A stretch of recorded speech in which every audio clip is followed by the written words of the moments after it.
talk, or the chief to interns or whatever, but we will review some things that are important for everyone to remember. Ballet is going to start off. Bell, Sitter, do y'all have any additional things to discuss? Maybe if you do, then just jump in, and then I'll talk about case log stuff after this. All right, good morning. So it's really just informal talk, just kind of letting you know what to expect going forward. We had the expectation talk yesterday from Dr. Giles, but this is more of the services, how things run. I know we briefly touched about that. It's just a rehash. So again, welcome to Chattanooga. Glad you're here. So one of these little mnemonics kind of help you get through your day, survival. So size up your situation, understand your surroundings when you get out there. If you're in the floor versus ICU, ED versus the CD, which is now not really there anymore. The trauma bay, if you're at the bedside or OR. Just need to make sure you're honest with yourself. Know your weaknesses, know your strengths. Never be too proud to ask for help, okay, from your peer, from upper level. Know where you have trouble and ask for help. There's going to be some things that are going to happen. Just don't panic when they happen. Just, like as you went through ATLS, it's, make everything simple for yourself, your ABCs, be logical, thorough, organized. When you go to see a patient, just fall back on things that you've practiced before. Do your HMP, just, start at the beginning each time, HMP, your exam. Be organized with your thoughts, especially on rounds. You can, like I said, always have a lot of help. Ask the other junior residents, your seniors, work it up, chiefs, attendings. Nurse practitioners are a huge help. They know a lot. They've been around. Just ask them.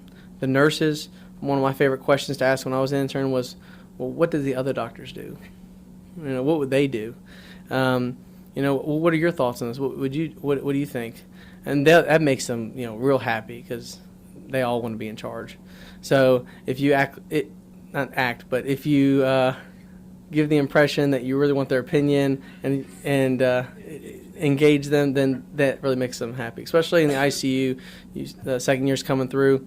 Some of those ICU nurses, ICU, especially in TI, they're stellar nurses. They know their stuff. Just, but still take things with a grain of salt.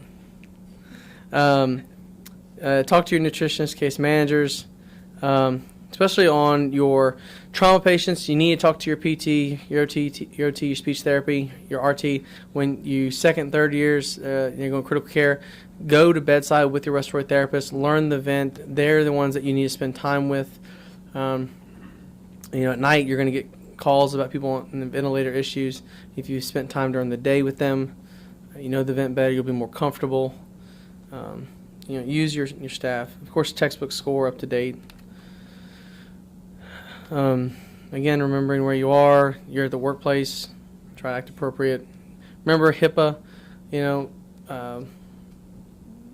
talk about patients in the cafeteria real loud, not in the elevators. Don't give away things that anybody surrounding would hear. Yeah, not in Starbucks. Yeah, don't leave your list laying around. It's a good one. Try to be HIPAA compliant. So you're at this program. You came from another program, but you're at this program. So we have our expectations. A lot of people come and say like, well, at the other program they did things this way. Well, you're not there. You're here. So do it our way. We have a reason for why we do what we do. This is one that is never not your job. So we are like the workhorse of the hospital. And so it is always your job. When you're an intern, you just say, thank you, yes, how can I help? If they call you and it's the wrong service, you say, well, you can say, we've called the wrong service, but how can I help you? And if it's a consult, just take down the information and then you relay it. Because all they know, because they're supposed to do the doc-to-doc, but that doesn't necessarily happen. So when you get those consults, you just take the consult and then the appropriate person to call. That nurse or NP, they don't know, nor do they even care. They just want a checkbox. They know they pass it off. So we don't want consults to sit around and not be seen in a timely manner. It messes up everybody's day. If there are not enough nursing staff and they need somebody to put an NG tube down, you put the NG tube down. If we're trying to get things going in the operating room, you put the Foley in. In the CICU, if they're shorthanded, and in the ICU if they're shorthanded, there's countless times where I've rolled patients while they wiped ass. I mean, you just help. Be a team player. So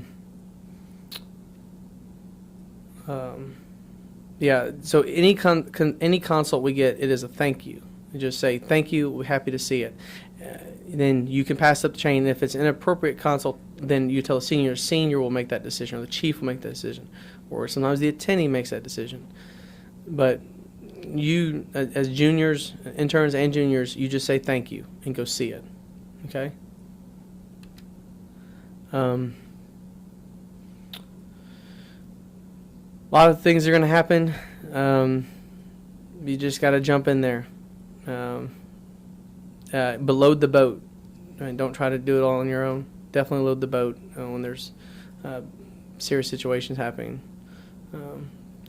Y'all can remember some instances of people have had their carotid patches blow out on the floor, and that's you. And the nurse is going to freak out. It's you. You have to get in there, hold pressure, ask for help. Patients are going to lose airways. You've got to be the one to jump in there, call respiratory therapy, do jaw thrusts, get your oxygen supplies at bedside until you can get everything to intubate. But that's like I said, we're the workhorse. You have to get in there and take care of business. Load the boat, like I said. You'll learn the tricks of the trade as you go through fixing problems. But if they call you about an issue about the VACs, central lines, NG tube, go take care of it. Those are important parts of our care. I mean, sometimes all we do is follow a patient's NG tube for a while, wait and return to valve function, and so maybe it looks minor, but it's an important part of our decision making. This is an extremely hard job. This job can suck. This job can also be awesome. So know that it's hard, and if it was easy, everybody would do it. But it's not easy, and you had to jump through a lot of hoops to get here. So enjoy it, but also enjoy your family. We're trying to do things more to where we can have more outside the hospital events, try to blow off time.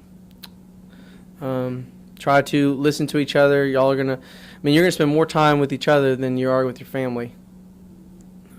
Sad truth of the matter. So be supportive of each other, help each other out. Be there to listen. Get to the gym. You should, do deadlifts, do squats, go running. You don't really have to do that last one, but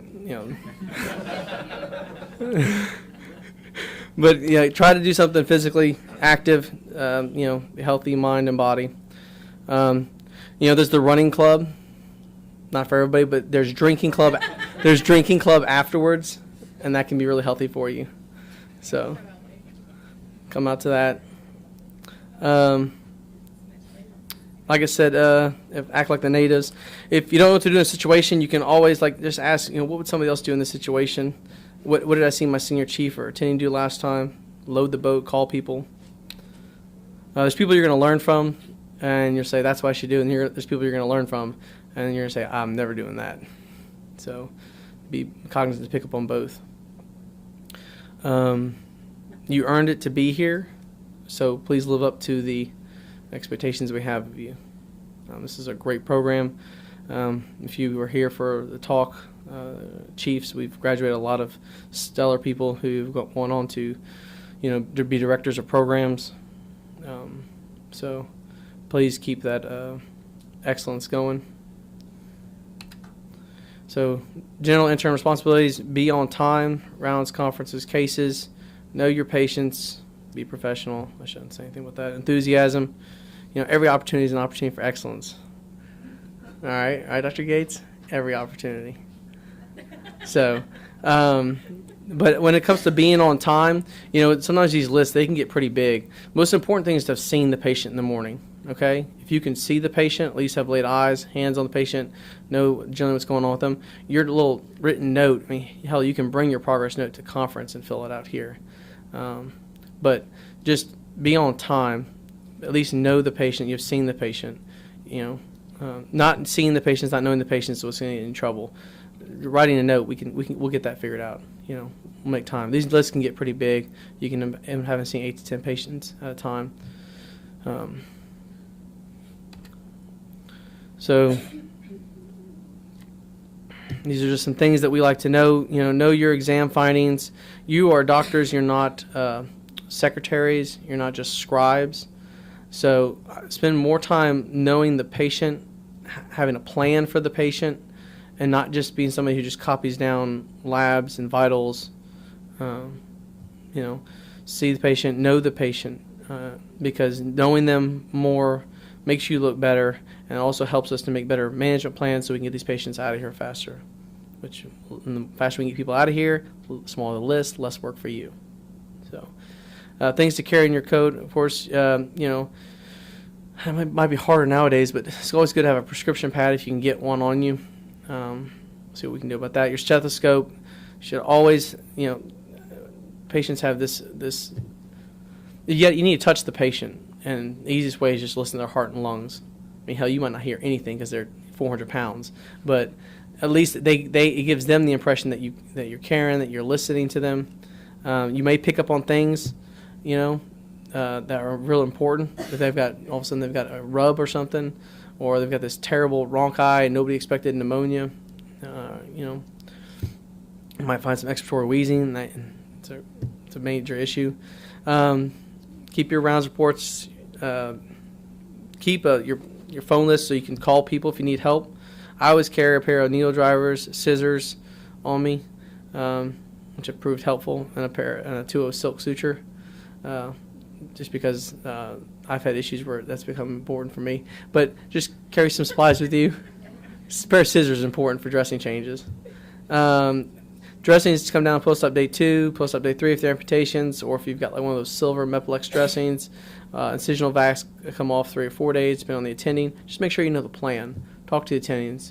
Make sure, before you leave the operating room, ask the questions to the attendings. They'll be happy to answer. Hey, when do you want this dressing to come down? How long do you want to do antibiotics for? When can the Foley come out? Ask those questions. Have a clear plan so that you can tell the team if you're the only one in the operating room. On your post-op orders, write what supplies you need for the dressing change. And then don't. One thing you learn from Dr. Moore, and it is amazing.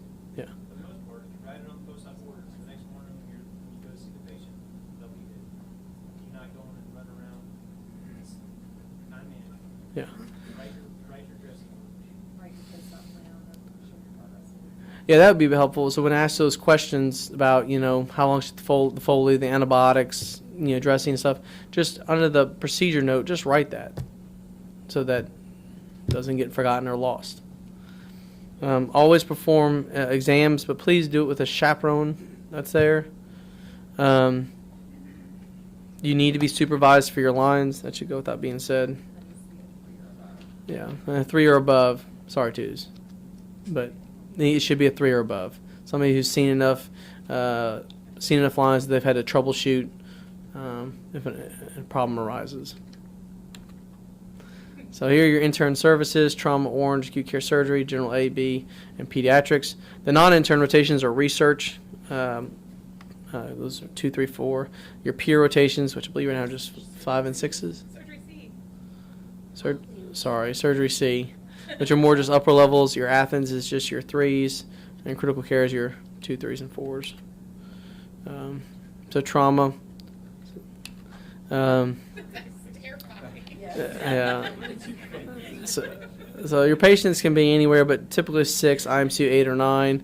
Your 10 rounds, generally you're 8:30 in the IMCU. This is always subject to change. Main thing is to meet with your chief at 8 or earlier if instructed.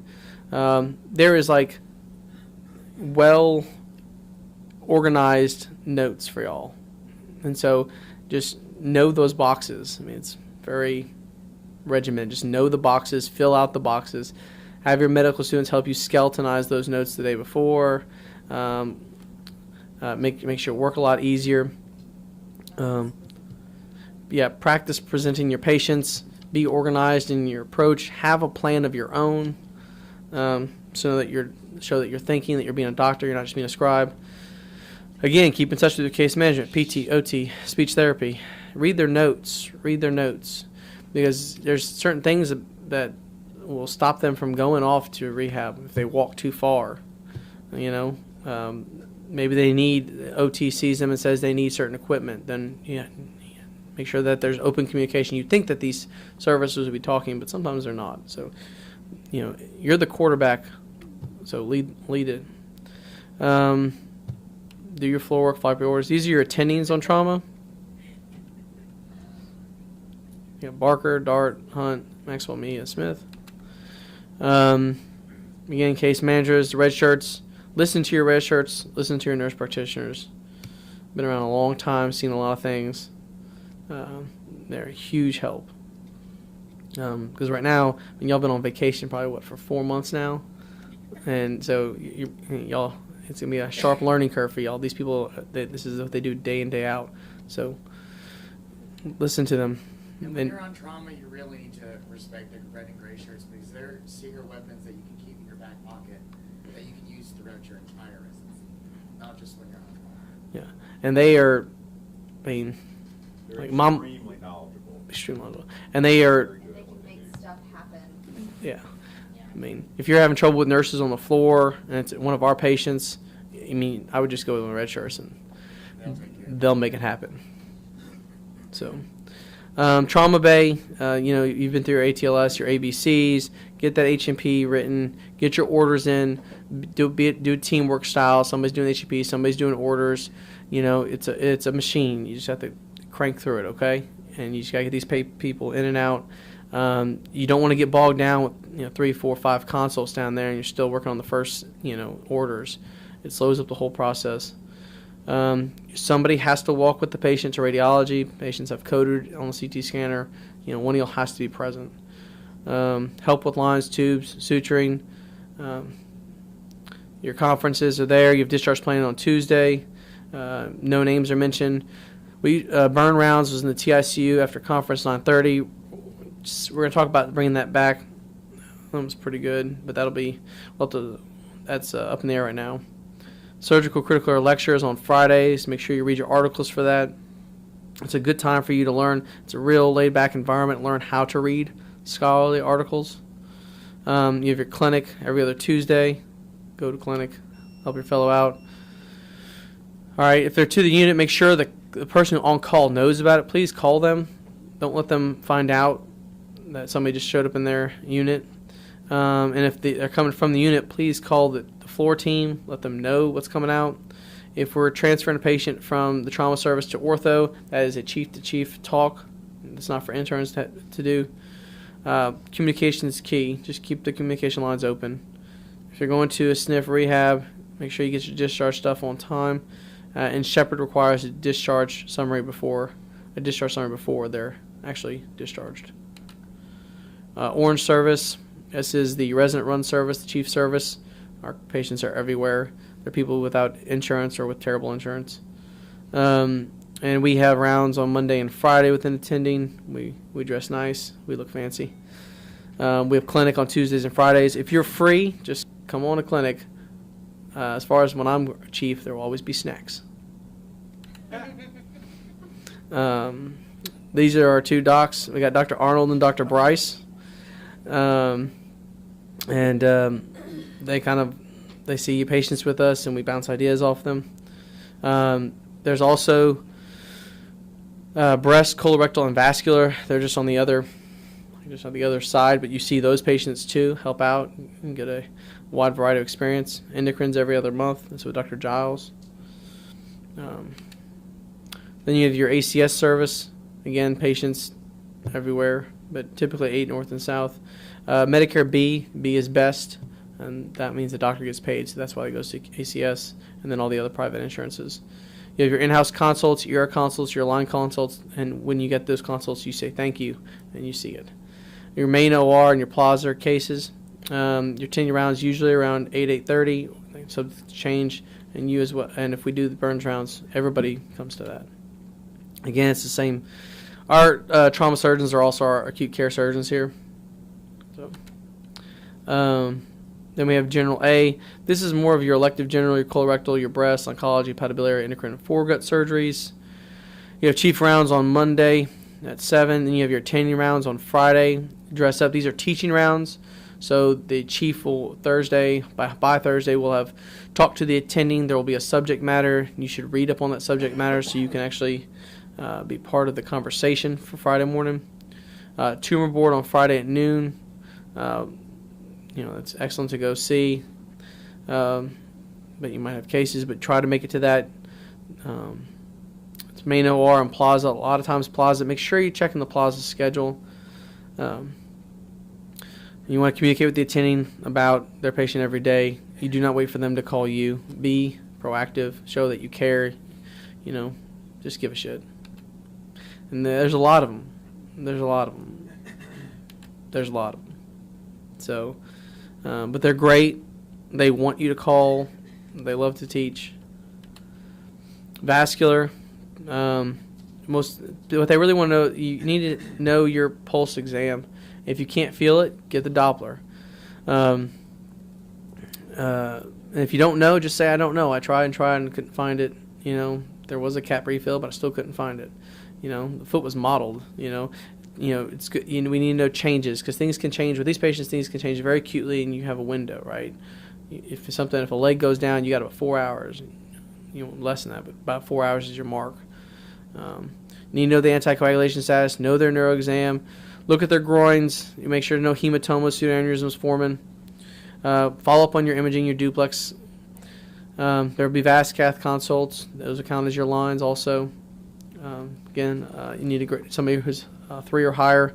You have vascular conference on Friday. Sometimes you'll be asked to present something, so don't be surprised if that happens. The last Friday of the month is their M&M. So M&Ms from vascular cases go there. They don't come to our Thursday conference. Oh,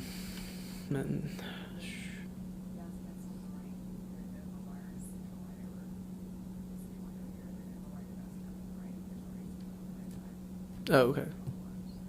Okay. Well, third years. Mm-hmm. Basically, VASCATHs. VASCATH should be on the right. You want to, right IJ. If you that's what you want. If you can't get that, then you go femoral. Don't. Was that? On the right, yes. Don't go left. You have issues. Also, you increase the risk for central venous stenosis. Don't want to do that. Patients might end up on dialysis. Change out your lines with wires. These people usually have trouble with access. Vascular, don't take the dressings down. You got that FIDE handout, but don't take down dressings for amputations until told. Typically, it's day 2 or 3. Those drains, some people are real particular about when they want those drains out. Make sure the plan is clearly understood by everybody. Don't take Foley's out until discussing with the fellow or attending with our kidney transplant patients. Or you want to wear the lead. So, they'll have lead there. There's specific lead for you to wear. The issue is usually thyroid guards. There's a drawer with thyroid guards. Just you need to find Stacy, and she'll point you to that drawer. Because a lot of them are not on the lead. There's Lindsay's our new nurse practitioner and liaison. She's not there to do your work. She is the glue that holds the team together. She helps with communication because you've got so many attendings, and there is no formal rounds. You round with the fellow, and so the fellow and her will help with the communication to the attendings, but it's still on you to see consults, on you to do discharges and discharge summaries. But she is a definite asset. She's phenomenal. She'll follow up on things, but you should still make a practice of trying to follow up things. Don't use her as a crutch. Keep working. So these are your staff, and Dr. Clark will be joining us. Pediatrics, you got the book. That book is what you need to know, and anything else you want to read for your cases. There's a score portal. there's a textbook from the school portal, and that what's in with those select chapters from that textbook is what you need to know for the app site when it comes to peds. So you don't really need to go anywhere else to get information. It's all there. So you meet you meet with the nurse practitioner, and y'all figure out your system. Make sure you know, look at the board, because you're your own little service, the 2 and 3, and y'all need to meet, divvy up cases the day before, read for the cases, have a plan. You need to go to the traumas. Trauma chiefs will be there for level 1 and 2, but they're kind of will hang out in the back. We'll let you kind of act as the trauma chief, kind of run it. Trauma chief goes to level 1 and 2, or just 1? I thought it was Just one. level I think it's just 1. So, Bill? So it's switching to both, and that's kind of a time to talk about what else is going on in ped service. With the new call schedule, there will be first years taking call for peds. You need to call the senior if you have any questions. The senior will call you about consults, and if it's a complicated consult, you can ask them, do I need to call the senior about this? But it's going to be the senior's responsibility this year to help back up the pediatric first, second, third year. This has been an ongoing discussion for the past 2 weeks, and this is the conclusion that we've come to. It's not the chief or the senior does not have to see every consult with them, but for the more complicated consults, they need to be there. And that's especially this first part of the year. So when did this change about the trauma chief going to level 2s? Because this is the very first thing I've heard about it. And I imagine it's probably the first thing that any of the trauma chiefs have heard about too. That's why we're talking about it. Well, no, when did it start is my question. I mean, did it It's start? always supposed to have been level 1s and level 2s. We're just implementing it now. But there's never been, what happens is they talk about it in these meetings that no one's at, and then no one passes on the information. And so now we have to pass on the information. But as a trauma chief, I would try to let. You have to think this is the right thing for the kid.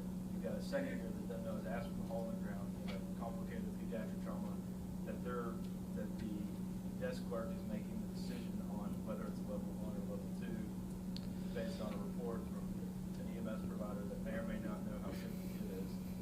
It's the appropriate thing for the patient.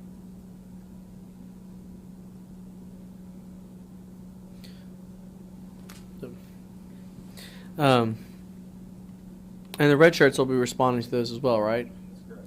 Yeah, and so they'll give you backup to make sure that it runs as an appropriate ATLS. The trauma chief is in charge, not the pediatric ER.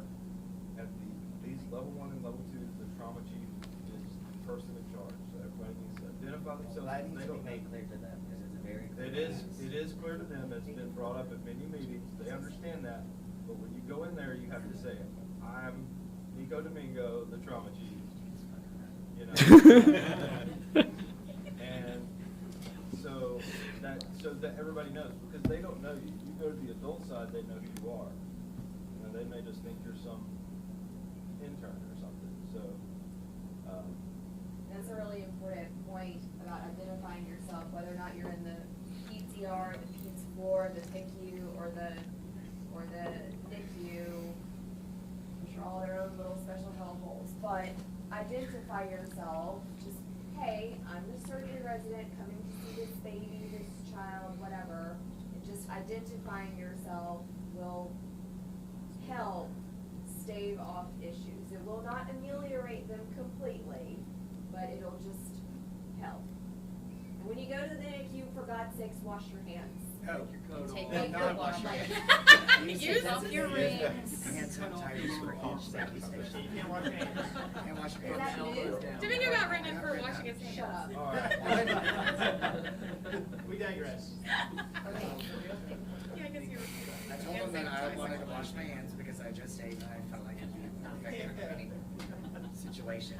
She said we have designated hand sanitizers for each Long story short, just do whatever they tell you and just do that. Don't fight it. Just don't fight it. Just get in and get out as fast as possible.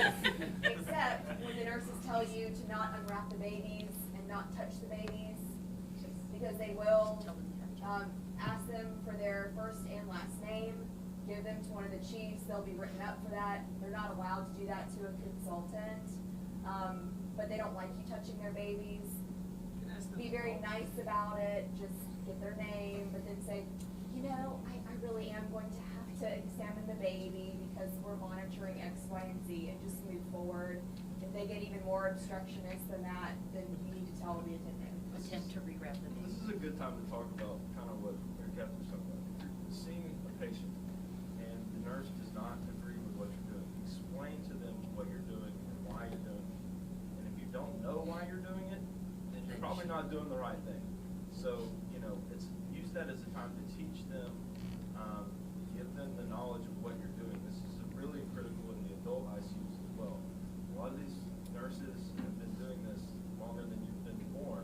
So, you know, understand that when you go to do something different than that they have seen for the last 20 years, they're not going to appreciate that unless you explain to them why. You know, this is why we're doing it. This is the standard of care. This is what the new guidelines say. You know, explain that to them. And that will go a lot further than, well, I'm the fucking doctor. This is what we're doing. Never do that, because that will end in. You will be in Giles' office faster than you have said, I'm the fucking doctor, this is what I'm doing. Yeah. So So be just- very, very clear about that. Be cognizant of what you're doing and what you issue. People in here that have done that, and they've been in the office, and they know, so. Another thing to remember is, I mean, I've been here 5 years, Chris has been around, I don't know how many years, because he was in the hospital before me. A lot of these people have become our friends. I mean, I work with them, but shit, they're our friends. We do things, we talk to them all. So, you think you're gonna come in here and be a bastard to some of my friends, you're gonna have a bad day. Yeah, the I'm the doctor, you're the nurse thing does not fly at all. This last piece that's on this slide is the greatest advice that Bhattacharya has ever given anybody. So, oftentimes, it seems like the most asinine phone calls you will ever get are from peds nurses. Don't be ugly on the phone. That is a great idea. Of course, you know the decision is not mine. I will be happy to ask one of the attendants. That is all. Don't say any more. Thanks, bye. Good. And these are them. And Dr. Carr is since retired, but he's still hanging around. He floats in and out. You may see him. A great resource. And Dr. Bhattacharya is our new pediatric surgeon. So this is an overview of conferences. Monday, I said Orange attending rounds. Tuesday, basic science. The juniors meet here. The seniors will meet up in the resident lounge. Ours may go a little longer, so don't, after your basic science is done, juniors, don't come stomping through there. We may still be going. Discharge planning is on Tuesdays at noon. Wednesday, you have Grandrounds. Dr. Soder's setting that up, and we'll give ample time for you to get your stuff together. Then we'll have further news on the burns rounds. Vascular Journal Club is monthly. Thursdays, you have your M&M. Get your list in by noon on Tuesday with your list printed off. Friday, lots of rounds. Orange attending rounds, General A, Critical Care, Tumor Board, Vascular Conference, or M&M. And then Dr. Domingo does the Journal Club, which will hopefully be monthly, eventually be at Red Lobster with all you can eat shrimp.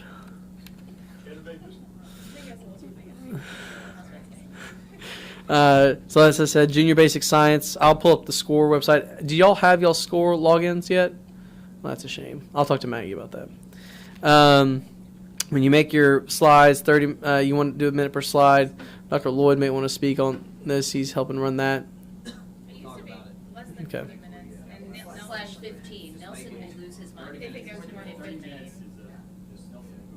15 to 20, or Nelson will cut you off, basically. Do not fidget up there for an hour about hydradenitis. God. Not okay. I miss that guy.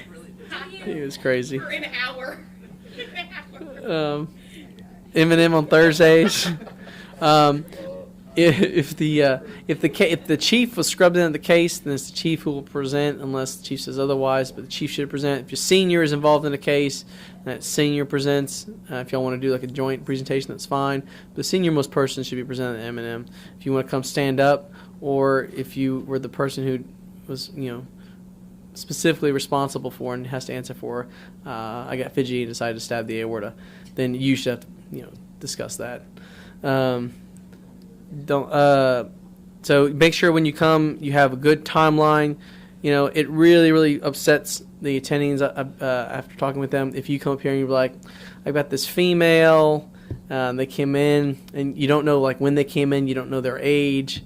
Don't come up and be like, no, you don't know the labs. If they came in, they had a dehiscence. You don't know your albumin status. You don't know the pathology report. I haven't looked at it yet. Follow up what happened to the patient, if they were eventually discharged. Did they follow up in clinic? Make sure you touch base with the attending. Make sure you touch base with the attending, and that attending knows that case is being put on for that Thursday, so they can try to be here for it. Before we start the conference, and if you want to say anything about, try to pull up on the PACS and have all the images pulled up so that there can be the index on the left. So then you just click over the index and pull up your images. So we're not sitting here. I've got a 56 female, and everybody's just waiting. So try to make it run smoother. If you have a helper come up, we can designate that. Somebody come up and help the images. Be familiar with the literature. They're going to ask you questions like, well, what's the rate of this happening? Make sure you know. You want to talk about this? Great. Okay, so Grandrounds. It's every Wednesday. We're going to try to have visiting professors in about 4 or 6 times this year. That kind of depends on a number of different things, but obviously on time, dress up appropriately. So the format for Grandrounds are 2 things. One, we have visiting professors come a couple times a year, and then one thing to note, after the visiting professor comes, generally we go to the trauma ICU and discuss cases, or sometimes we'll discuss them here. That's called Burns rounds, because I guess in history, Dr. Burns used to have rounds where they'd sit and talk about things. So, and usually we'll have some sort of topic to talk about with that. Other things that we do, some of our professors will come and give presentations this year on different things. And then there's interesting cases. So generally those are two residents, each gets a half an hour to discuss an interesting case. So when I say half an hour, your presentation should be about 20 minutes, and then there'll be 10 minutes left for discussion afterwards. Some tips on presentations here. I don't know if you guys have seen. Generally, videos are a very bad idea on presentations. So the things that gets Dr. Burns really, really frustrated. One, a video that doesn't work. You'll learn to see him, and you'll just see him over there, and you just know he's pissed when a video doesn't work. If you're really smart and know computer crap really well, and you can get down here and test it the day before and the morning of, and prove that your video works. Because just because it works on Tuesday doesn't mean it's going to work on Wednesday. I don't know why. I'm not a computer guy. Hyde, maybe he's a computer guy. He's got his hand up. Who wears glasses? Part of these processes before. If you have a Mac, they do have a connector here. If you have a Mac and you make your PowerPoint slide on Mac, you have a video in your PowerPoint on a Mac, you bring your computer and you hook your computer to that system right there. You do not use any type of an email. You don't use a drive of any kind because it won't transfer over. That's Yeah. the only way to use a video on your slides if you have a Macintosh is to hook your computer straight up to that computer there. They do have the ability to do that here, but you have to get here early and talk to them and allow them to do that. So it's fine if you want to use a video, but make sure your video works, because it's very frustrating for people, especially Dr. Burns, when videos don't work. 2, if you put pictures on there, CT scans, pictures, whatever, orient them. Big letters that old people can read. Head, foot, right, left. Put it on the picture. Don't stand up here pointing. Because sometimes trauma pictures, you got a patient draped out, you don't know actually what side's the head, what side's the foot, it's just an abdomen. And it's very confusing if people don't have orientation. So make sure you orient on your slides. Put it on there. Just slap head, foot, left, right. Put it on the slide actually. That is another one of his pet peeves. CT scans. Don't do videos of CT scans. There's different ways of doing it, but in my experience, the easiest way to do it is to download the CT scan as a PowerPoint file. So each image from the CT scan gets downloaded as a slide. You can then go through the 600 slides and delete half of them. Because most of them, the sagittals, you don't need all the early ones, and you can delete most of the slides, and so that way you've got it down to, a couple, like 100 slides that you can scroll through as you're presenting, and then you can back up, and it's much easier. I know people do it differently. Not everybody does it my way, but I think that's the easiest way. And then you don't have a video that goes zoop, and they're like, all right, hope you saw that. Moving on. And nobody in the room saw it. You've been looking at it for like a month and a half. You know exactly what the images look like, and it's obvious that was, a bleed or something. But for everybody else in the room, that's the first time they've seen it. So make sure your CT scans are something that you can stop on key images and show key images, and then when you have a key image up there, point it out to everybody. Use the laser pointer or have it circled or a big giant arrow to it, something that people can see. And then at the end of your presentation, always have something like this stapler costs $500 or something. Dr. Burns likes to have something to remind everybody of the cost of things and try to have it be interesting. I mean, a pack of silk sutures, that's kind of boring, okay? It's not that much. But if you do a, let's see, what's a good one? If you do a liver resection with Dr. Dowden, and he uses the Aquamanus device, nobody else uses that. How much does it cost? I have no idea. But that's kind of something that's kind of interesting. Okay, so you use something that's interesting, specific to your case in terms of cost. So this year, we're going to try to do a couple things.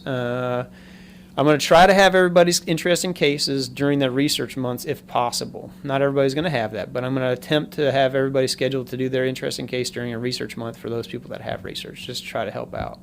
2, I'm going to try to have a junior and a senior person presenting to alternate.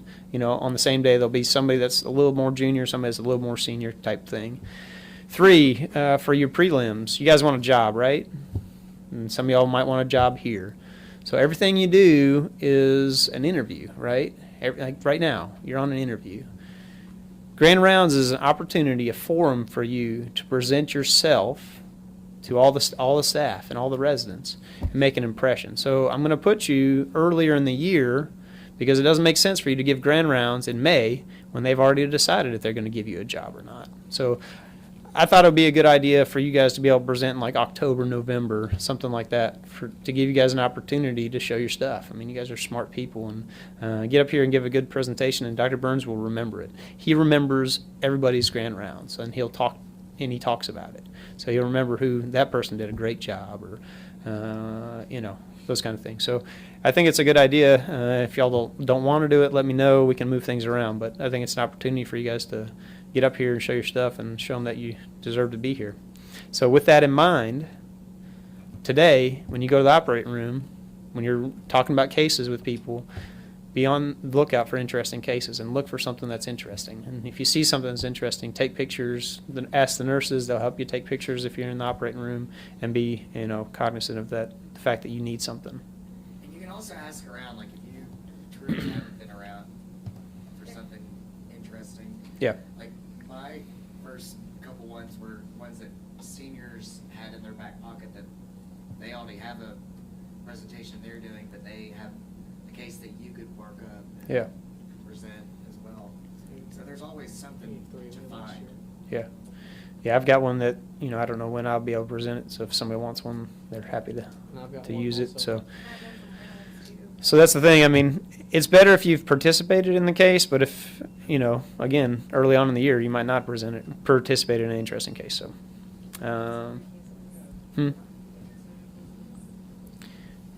Yeah, so the other thing you wanted to think about with interesting cases, how applicable is it to the whole crowd that's here? And sometimes, like she's saying, PEDS cases might not be the best because nobody in the room is doing those, and still. So occasionally there's an interesting case, but try to have it be a surgery case that's kind of interesting to the whole crowd. And there's oftentimes a lot of traumas. I don't want 20 trauma interesting cases because the general surgery staff kind of gets tired of hearing trauma cases. Scott? I was just gonna say, get into the habit of taking pictures if you're in a case that seems interesting. Yeah. Yeah. Yeah. Get the circulator and take a few pictures so you have that. Yeah. You may not use it, but if you have a few of those on the back file, sometimes you get a few of one thing, you feel like you're in a case. Thanks. What you're presenting to, because Bobby? you could accidentally start a firestorm debate after an interesting case and kind of be in the middle of it. If you're not familiar with the literature behind it, you can see what you looked at. The people, interesting cases that spark hour-long debates, and your next case has been canceled because of it. Bobby, you said? So, one more pro tip for the interns, it's your job to hand the mics. Oh, yeah. Afterwards, and one of the pet peeves of Dr. Burns, if you notice, you turn that mic off and hand it to the attending and they start talking. You will just stand here and shake. There's a switch right here. Up is on. Down.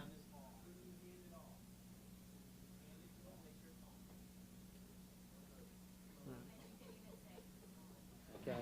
Don't be awkward and just stand there 20 feet away from them with the mic. Just bring it in. Like, it's so awkward. Burns looks at you, you're like, just hand it to Just them. commit. Just commit. All right, let's hurry up and get through this. So consults, call your senior. Let them know that you're going to see the consult because we don't want to find out that you're 3 consults in, and then our whole night is ruined because we're sitting down there waiting for all that to happen. Dictations, dictate your H&P right after you see it. It literally takes less than like 3 minutes to dictate a note. Just dictate it then. Write the confirmation number on your green progress note. Okay. It should just be part of your process, like asking the chief of blank. But wait until you have a plan to dictate. I don't want all your H&Ps to say, we'll discuss. That doesn't help the next service coming forward. Or even if that patient represents at a later time, doesn't help anybody to know what happened. So dictations. All right. Central line consults, you're going to do a very, very brief H&P, and you're going to get your sinus out. You're going to get everything at the bedside, and you're going to get your 3 or higher. Posting cases, clear communication. This is a number. It's just post. Call post if it's going to be the next day, or call the back desk for that day, or if it's after hours. Pre-op note, day before, go see the patient. Either in the dictation, this is a big thing, because Dr. Dart wears people out for this, and wears us out at chief meetings. And so if he keeps wearing me out, I'm going to ride your ass because I'm tired of hearing about it. I'm so tired of hearing about it. You write in the chart or you dictate procedure, risk, benefits, alternatives were explained with patient. Risks include but not limited to pain, bleeding, infection, injury to surrounding structures, failure of operation, need for future operations, death, whatever. Just dictate all that right there, and then just say patient expressed clear, verbal understanding and wishes to proceed forward with this elective or emergent procedure. Okay? That note, that is legal informed consent. Okay? That other note that we do, that they sign and the nurse witnesses, that's not informed consent. That is the rite of passage to get from the room to the OR. That's all that is. But in a legal case, it is your note that says about you talked with them, they expressed clear verbal understanding, all questions answered. That is the legal documentation for informed consent. So that's got to be written in the chart, or it's got to be dictated in your original H&P. It's got to be somewhere. So just put that in there. Pre-op notes, look for, because the things can be checked, make sure the patients, their PM notes are done. Heparin drips can be turned off before we go to the operating room. We have labs ordered for the morning, so that's not delayed, all that kind of stuff.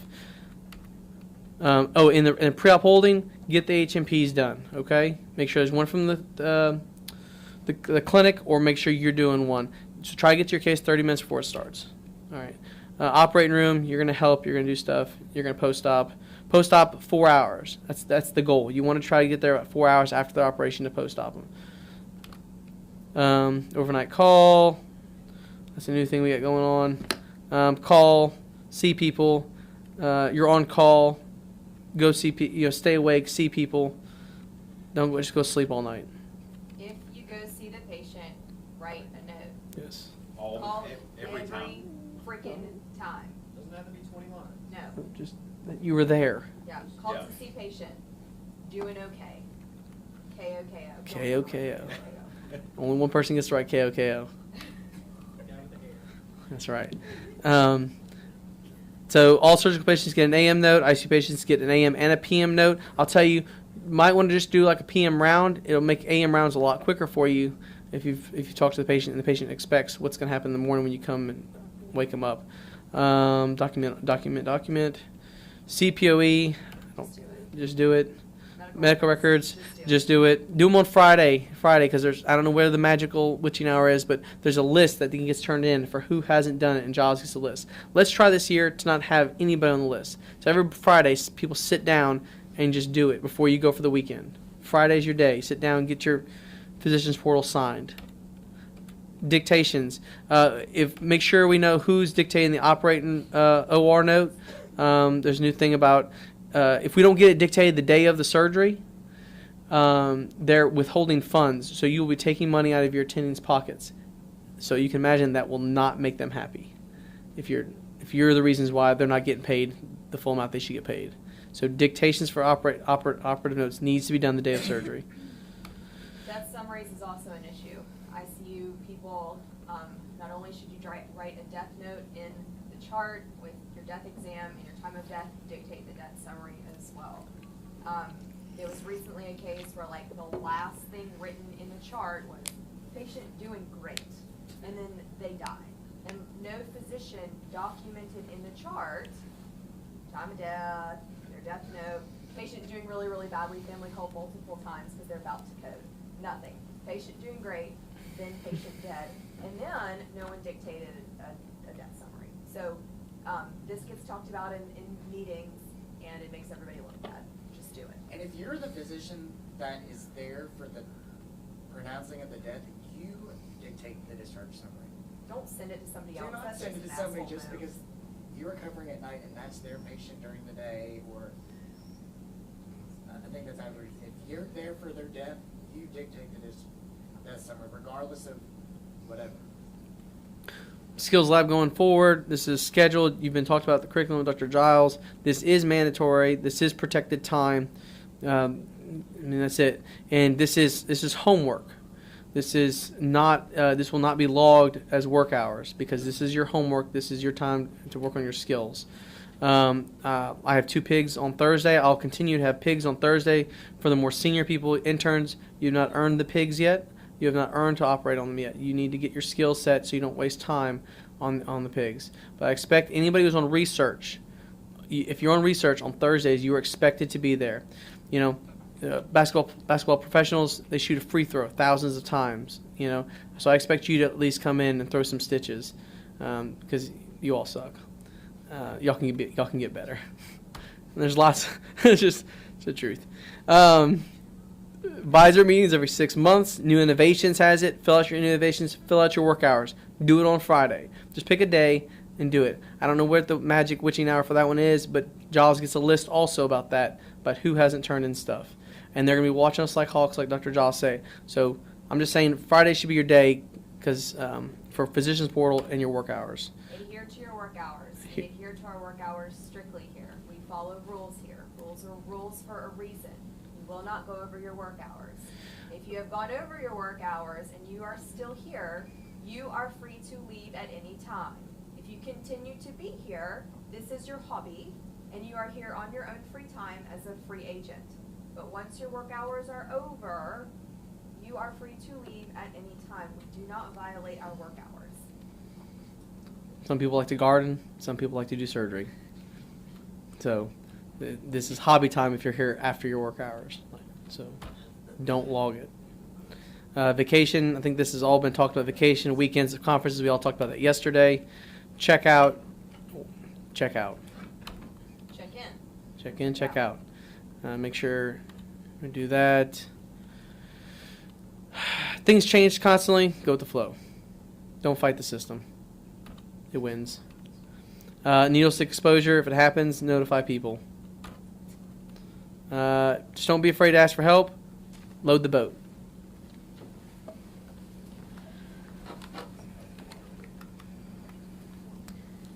All right, I'm going to talk about case log here real quick. This is pertinent for even residents who are who have been here because stuff has changed. And I was actually just became aware of the fact that stuff changed when I was putting this together. And it affects me, which would have liked to have known about this a little bit earlier. So this is really brief. I'm not an expert. You're responsible for knowing the rules. You're responsible for adhering to the rules. All of this stuff is available on the ACGME website. It is your responsibility. This is from the ACGME website. There are now greater than 850 total major procedures in 5 years as surgeon junior or surgeon chief. Your first assist cases don't count towards that minimum amount of cases. We do not have a problem getting our minimum cases here.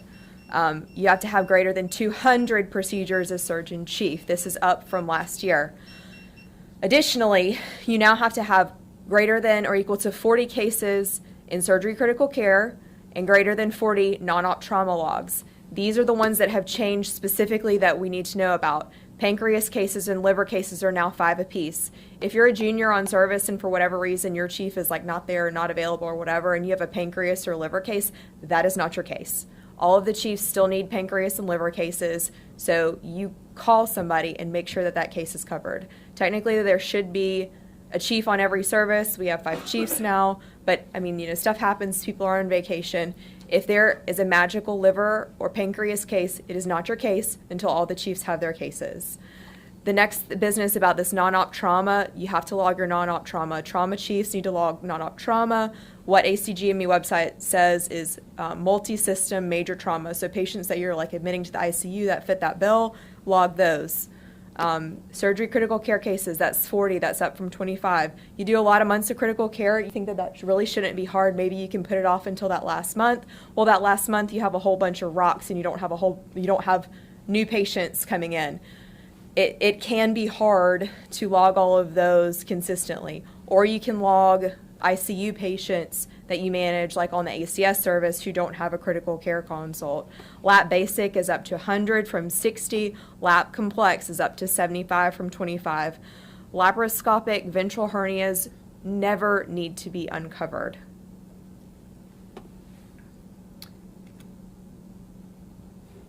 As surgery chief, you can have TA cases. You have to have TA cases or teaching assist cases. Those do not count towards your minimum. Say you do a trauma chief case. Right. How do you log that? I do not think that you're supposed to log that as a chief case. The ACGME says that you're not supposed to log chief cases until your last year. That's correct. So those are surgeon junior cases. And for the record, the TA, if you log a case as TA, it does not count to your total case log number. Right, that's what I just said. That's what's in bold here. This is from the ACGME website. Again, I'm not an expert. This is from the ACGME website. Quickly on critical care. Your critical care code is a 99292. This is on the ACGME website.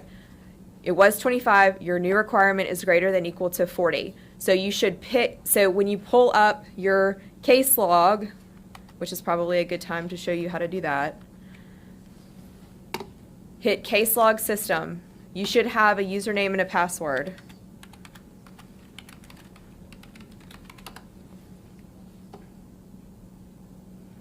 So you fill out your institution, you put a case ID in, usually the MR number or the ID number, case date, choose, do all this stuff. So specifically with your 99292, Write that number down because I can never remember it. but it's also under the user guides. It's not hard to find. So you need to choose 2, at minimum 2 for each patient. So you see here where the 99292 is the same, but then it says vent management greater than 24 hours on the ventilator or any of the other 7 categories. You choose 2 of them. You add that and you add that. And then it goes to select codes and you have to designate one as primary. It counts both of them and you have to have at minimum 2 so that when you go to your reports menu to look at your critical care cases,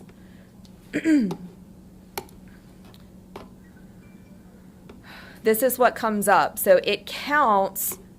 You get 1 credit for that 1 patient, so you have to have 40 patients logged, but then it counts that you've gotten, okay, well, that patient had event management, a hemodynamic instability, and that patient had these things, okay?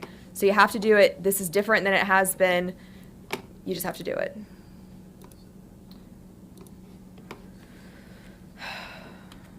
Critical care procedures. Log your critical care procedures. Log your bronchs. Log your lines. Log your A lines. Log your intubations. It has happened at this institution that someone went out to get privileges at another hospital. Maybe they were moonlighting, maybe they weren't moonlighting, don't really know, doesn't really matter. But the other institution was like, oh, I see that you asked for privileges for central lines. Can you please submit your case log to demonstrate proficiency? And they were like, I'm a surgery resident. I have not documented any central lines, but I've probably done 200 of them. They were like, well, I'm sorry, we can't give you permission to do those. We can't give you privileges to do those because you haven't demonstrated, you don't have a case log for it. So just log these, log intubations. If you use the ultrasound for your vascular access, that's the code for that. If you're trying to get credit for that and the vascular attendings really like you to do that because it's an extra little, I don't know, maybe like $20, $30. But you have to either print the picture from the ultrasound and place that in the chart, or dictate that the ultrasound was used to confirm patency of the vessel. But and Fide will do this if you can't print the picture. He always dictates that a picture was not printed secondary to device capabilities. Apparently that works. Again, I'm not an expert, just told so. Trauma, log out major non-op trauma, 99199. So the ACGME guidelines say that this category is a major organ trauma where no operation is required and the patient was admitted to a specialty care unit in the hospital. For example, SICC, burn unit, we don't have a burn unit, TI, whatever. So the most senior resident on the trauma service should claim the credit for that case. That needs to be the trauma chief. You really shouldn't log your non-op traumas as a junior trauma resident. The trauma chief needs to be logging those cases. If that patient then happens to require surgery later, that patient can be double logged because you can log the same patient under multiple days. But because you admitted them as a non-op trauma, that counts. Trauma helpful codes. An ED thoracotomy is the 32160. That is thoracotomy with cardiac massage. You'll do a lot of laceration repairs. It took me forever to look up these codes because I was typing in laceration, I was typing in traumatic wound. Anyway, it's a repair wound, and there are multiple codes for that. Take a picture of this. I will put this on the shared drive so everyone can see this. But when you dictate your laceration repair, and all laceration repairs need to be dictated in the ER, in the red book it tells you how to do that. They're either simple, intermediate, or complex. You dictate the total length of the wound. You don't have to dictate how many stitches you put in it. I've seen people do that and it drives everyone bananas. Don't do that. Just the total length of the wound. Of all wounds. Of all wounds. So if you have 16 different lacerations, you get a measuring stick, or you know how long your finger is, and figure it out. Because there are different payments for, I think it's like 1 to 7.5, or and then 7.5 to something. But they're cutoffs, and that's what these codes are. If you debride something, you debride it sharply. You debrided it sharply with scissors. One of Dr. Smith's rules is that you don't debride anything sharply with your teeth. So you specify what instrument you use to debride it. Why? I don't know. It's just one of the rules. Just follow the rules. Negative pressure wound dressings. That's the code for that. Damn it. That's the root for that. The code for that, if it's less than 50, that's for greater than 50. And then split thickness skin grafts are dermal autografts. Took me about 3 years to find that one. Dermal autografts. Vascular codes are really, really super annoying. You PTA'd it, you stented it, you atherectomied it. I don't know what you did to it. There are like 65 different codes for EVARs depending on the device that you used. All of the vascular attendings have a charge sheet in the operating room in 19 and 20. Get one of those charge sheets, just put it in your case book, and then refer to that for the codes. And if something comes up on the on your case log, and then for whatever reason it says, I can't think of one right now.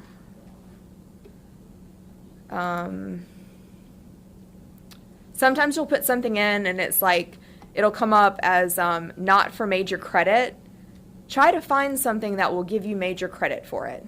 So don't lie, but if there's a code that would apply for something, do that. Which questions do y'all have? Oh, your M&M list. Thursday at noon every day, or every week. You need to turn in your cases. What did I say? Oh, I'm not caffeinated. Tuesday at noon, turn in your cases. Your cases go like to the precedent Sunday, because that's the time frame that the M&M list goes to. If you have an M&M, write it on that paper. I'm not going to be a sleuth for you, so please tell me what the diagnosis is. Please tell me what the procedure is. Please tell me what the complication is. Notify your attending that you're posting that case. If you think it was a complication, ask the attending, do I need to post this for M&M? They can give you guidance. You can then also use that opportunity to talk to the attending and be like, so what do you think went wrong? What do you think we could have done differently? So that when you're standing up here and they say, well, what do you think that you could have done differently? You can say, well, I discussed this with Dr. Maxwell and we think blah, blah, blah, blah, blah, blah, blah. And then stop talking and then let them discuss among themselves. You will get yourself in trouble if you continue to talk and just shut your mouth. Less is more. Less is more. Less is more. That's an interesting point. Then stop. No more.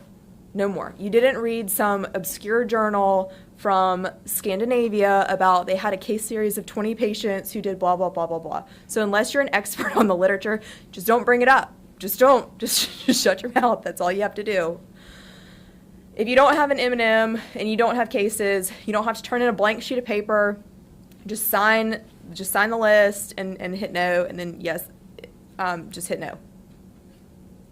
Don't turn in a blank sheet of paper. Which questions do you have? I'm taking questions. And then we got to get to cases. All right, guys, real quick on vacation stuff. You've seen all the emails that Maggie sent out. 3 weekend requests, 2 weeks of vacation requests. The sooner you get them in, the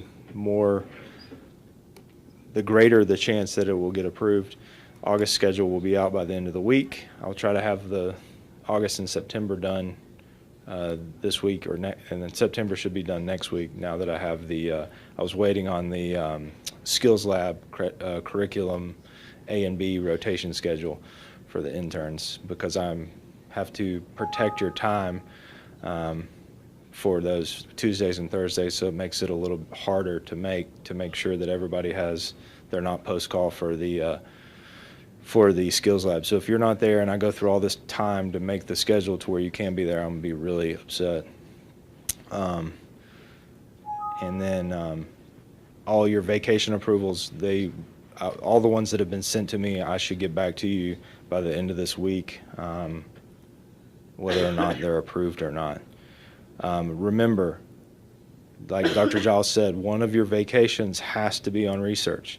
So if you have 3 months of research this block and 1 month in the spring, and you're taking a vacation not on a research block in the fall, then know that it has to be in research block in the spring.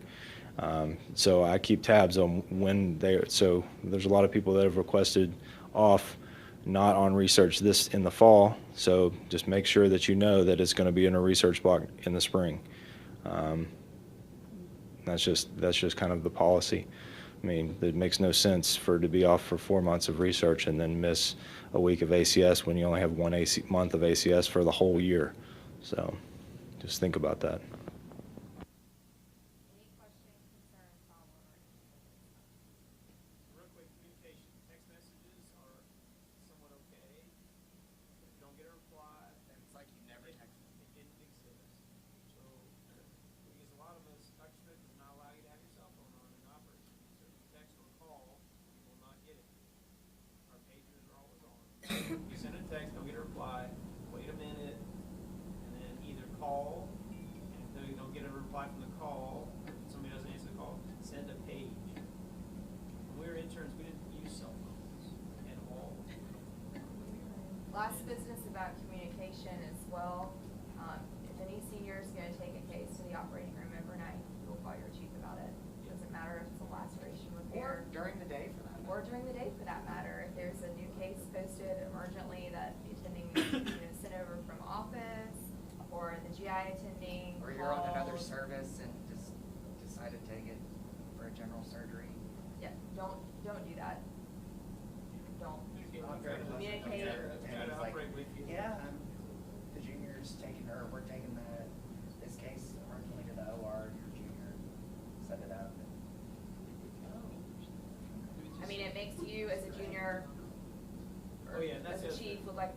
asshole, and then, I mean, it's bad. Just don't do it, don't do it, don't do it. Notify your chief if you're taking anything to the operating room at any time. Most of the time, we're more than happy to help you out with the case so that you can do it. We're the best first assistants you've ever had. But if you can't communicate, then we will take all of your elected cases.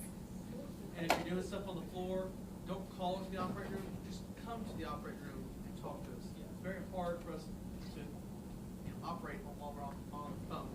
And again, if you Come to send a the text message and do not get a reply, it's like you never sent it. Go to work.